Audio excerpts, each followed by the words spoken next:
had an interesting experience happen to me about a week and a half ago. I was on my way to Minneapolis by plane. And that afternoon, the afternoon before I was supposed to leave, I got a text message from Southwest Airlines. Travel alert, weather advisory, blah, blah, blah. And of course we've, had several rounds of big thunderstorms coming through here. And it is interesting because last year we had, because of the changes in climate, lots of these kinds of events. And the airlines, especially Southwest, which has short hops, if one short hop gets, how would I say, canceled, then everything backs up to the whole system. And so now they send travel alerts, which is wonderful. And my first reaction was, oh, the weather on Channel 4, they're always saying big storm, and then we don't get the big storm. Or Channel 5, or Channel 30, or any other channel. It's not just Channel 4. And really, that's the first thing I do when I think we all do nowadays. We hear these tornado warnings go off. What do? We turn on Channel 4. Because now the technology has gotten so that they can pinpoint everything. You really know whether or not when it is time to go down into the basement. Anyway, so I got a travel alert. And I sort of stopped and I thought about it. And the interesting thing is that now if you get a travel alert, they allow you to change your flight on purpose. And you can switch to another flight later in the day or whatever.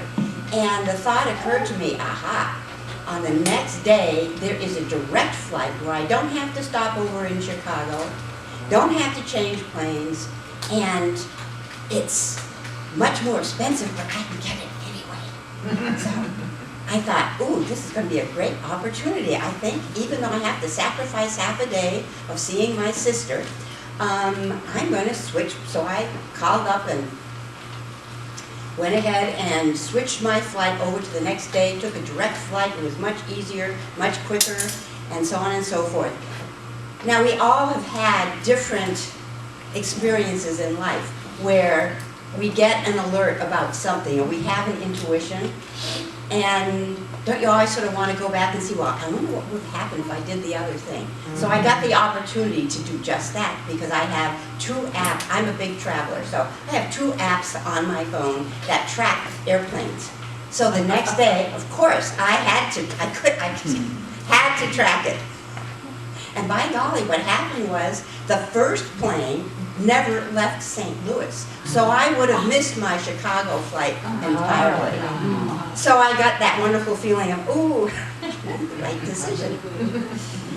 So, what does this have to do with spirituality? It's that life, I would say, I think the first thing that comes to my mind is that contrast between our expectations about life and how we want life to just be this smooth sailing, just everything goes our way, and the reality of life's, how would I say, of all the different things that happen that can throw us off track.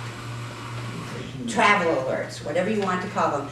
They can be small things, they can be big things. Sometimes they're really good things, but sometimes they can be what we perceive to be disasters that happen to us. And if you ever want to test a true friendship, if you're dating somebody and you want to see if they're really compatible, take them on a trip. I guarantee you that there's no trip, just like the trip of life, that goes as smooth as silk. Even though we have, as human beings, these unrealistic expectations that once we set a goal, boom, it's just going to go straight, just because we're so motivated and so on and so forth. Interruptions happen. Travel alerts happen. Flights get canceled, and our life sometimes can go completely sideways, which is why it's important never to give up. And so that happens to us, and that is why when you're traveling, you have to, it's a test of friendship. That's why I have one really great friend who's a great traveler, because there's always something that's going to happen. It never goes exactly the way we planned. I used to travel for work when I was living in San Francisco. No, not San Francisco, but Santa Rosa, California. I used to have to get up at about 3 o'clock in the morning if I was going to catch a flight from San Francisco to Washington, D.C. or New York or whatever. And you'd have to get up early and catch a taxi to get to the bus, to get to the San Francisco airport. One time I walked off, got into the taxi, am on the bus, on my way to San Francisco, and realized I left my suitcase behind. Talk about dropping your bag. You know, all kinds of, there's always things that happen. I mean, but that really, when you think of it, that really is life. That is life. Life is a creative system. We live in just a total universe of flowing creative energy. And the things that start creativity really are random input. Random input. If you want to stir the pot, if you want to get something going and have creative ideas flowing, you have to put in something that comes out from another direction. I can remember going, and I probably mentioned this before, going to I guess it was like a week-long seminar on the application of neuro-linguistic programming to business communication. And all the people there were trainers, corporate trainers from like Southwestern Bell and Xerox and so on and so forth. And it was so interesting to see that all these people who are trainers and really business teachers is what I would say, what we call trainers, corporate trainers, whatever. So many of them carried some kind of divination cards,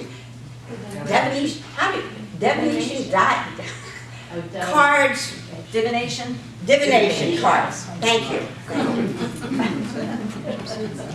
Angel cards, any kind of different cards. And I thought, well, are they all just very spiritual or just really into, you know, the magic and all this kind of stuff? No, it turned out that almost all of them had these cards because they used them for that exact purpose, for creativity. That when you're stuck in a problem, if you lay out cards, it will give you random input that your brain wouldn't come up with. So as a result, you come up with more creative ideas. And quite frankly, even when sometimes tough things happen, that is part of creativity, it's part of life. And I think every single one of us in this room has been through some kind of a giant detour in our lives, as well as the small things, but the big ones. About, I don't know, how many years ago was it, Amy? My daughter, Amy, and I were in a horrible car accident. Amy had more than 500 stitches in her face, her hair, and she had to have her whole head. She was only 8 years old. She looked like a little broken China doll. And we were driving home from Six Flags with 6 kids, I guess it was at least 6 kids, 4 of my kids and other people's kids. And we got hit by a drunk driver. And to avoid the head-on collision, I drove the car to a chain-link fence that separates 44 from the side road from Six Flags. And he hit broadside right where Amy was sitting. So, if it was not for that accident, my beautiful daughter would not be what she is today. Both of us, as a result of it, we used to go to any kind of a, how would I say, like Rocky III was our favorite movie. You know, anybody who triumphs over difficult circumstances. And we both got really interested in motivational speakers. I think I gave her her first Tony Robbins book, signed by Tony Robbins. And she became now she's a great speaker. And she trains salespeople and executives how to be their best selves. And here I am talking to you. And doing the things that I do. If it had not been for that accident, I don't think either of us would be, well, we obviously wouldn't. We'd be doing completely different lives than what we're doing now. So, while illnesses, the loss of a loved one, those getting fired from a job or deciding to leave the job or getting laid off, all those things can be very challenging. And yet at the same time, they're like the Hindu god Shiva. Shiva the destroyer, because it destroys certain things so that new growth can happen. I can remember going to Wyoming to it wasn't the Grand Tetons and Yellowstone National Park. It was about a year after they had a huge forest fire there, and it was amazing to see. There's these flowers. They're called fireweeds. They're sort of a purple-pink flowers everywhere, and they're green within 1 year. And then remember the fire in Hawaii just a year or two ago, and that banyan tree, and it is blossoming, it's back, better than ever. And I think that's the message of never give up. You know, you never know that even some of the most difficult and challenging situations are gifts and the opportunities to grow. It all depends on whether we look on them as gifts and opportunities or as obstacles. And I think when it comes to taking a friend on a trip, that's what you start to see. Is this a person who's willing to grow and change and be creative, or is this a person who's just going to balk when McDonald's isn't the same in Paris as it is?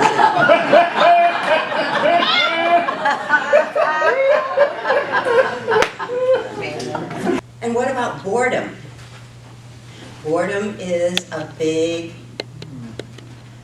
warning sign. I think I had an experience I'd like to share with you. I was teaching a class at Oasis, which is a lifelong learning place.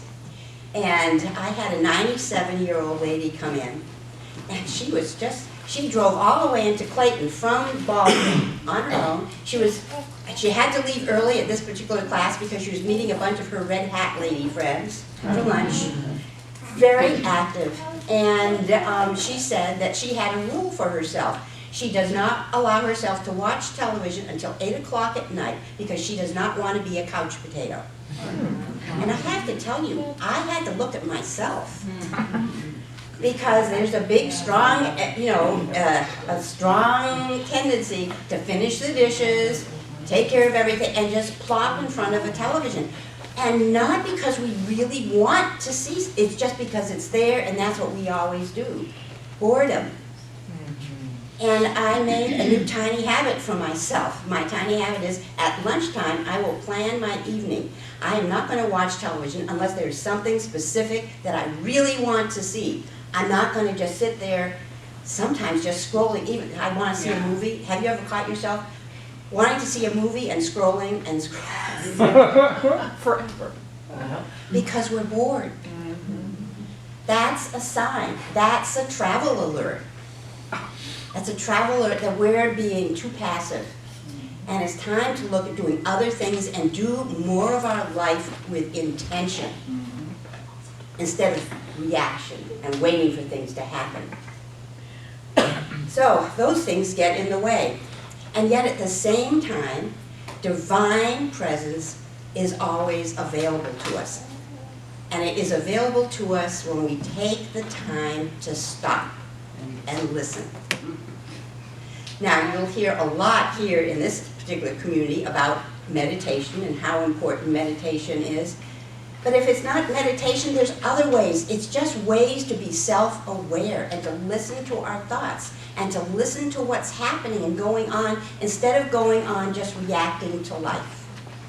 And it doesn't make any difference whether you're 20 years old thinking that you want to change careers, or you're 80 years old and you want to create, I don't know, you want to create a new painting or read a new book or do some knitting. Whatever it is, self-awareness is a key spiritual step to getting in touch with what it is that God is trying to express through us, because that's what we're here for.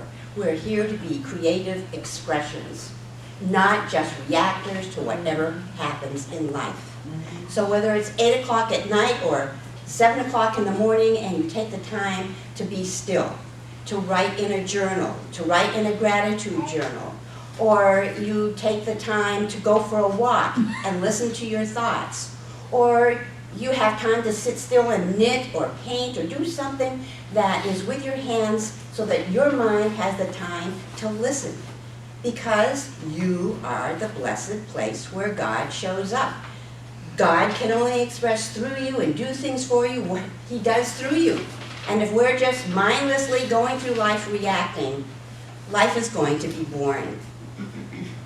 So I'd just like to close with a thought from Roger Teal, who's one of my favorite authors. It all hinges on choice. The choice of where we will place our sense of power. What we believe is ultimately in charge. Will we accept the broadcast of limiting ideas and the wailings of naysayers? Will we cling to our current ideas and strategies? Will we accept being bored and putting things off and procrastinating? Will we be so taken in by intimidating situations and threats of negative appearance that we inadvertently worship at the altar of fear? Or will we own and bless uncertainties and make ourselves fully available to the higher activity and the process of creation that is God expressing through us? This is the privilege of one of life's greatest adventures, the realization that there is a power for good that is always working on our behalf, even when we think it's the darkest of times. Wherever we are willing to listen and allow that to take over and to lead us forward and upward. Thank you.